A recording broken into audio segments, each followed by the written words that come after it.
السلام علیکم و رحمت الله و برکاته.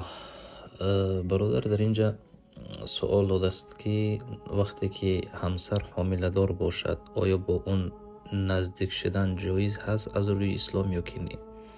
مراد از اینجا جماع هست، یعنی خانه داری کردن. عموما در شریعت برادر عزیز یگان حد گذاشتگی نیستند که تا کدام مدت جایز هست و بعدا جایز نیست، زیرا بعضی سخن ها هست که میگن تا 7 ماهگیش، بعد 7 ماهگی علاکه تا 9 ماهگی را جایز نیست گفته بعضی اقوال ها میزنن. اما در شریعت این چونین حد نگذاشتن.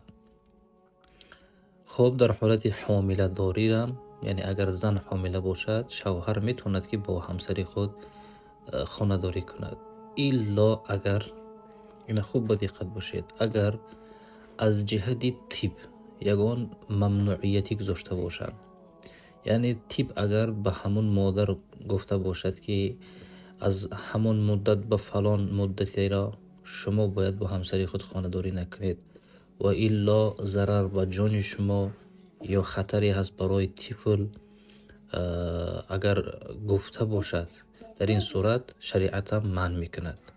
در این صورت علاقه جایز نمیشد با اون زن خانه داری کردن، زیرا طب اون را منع کرده است و از ضرر در جان و در اون طفل میرسد.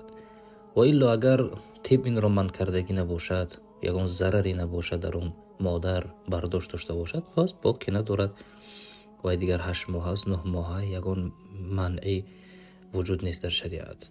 الله نگهدارتان باشد.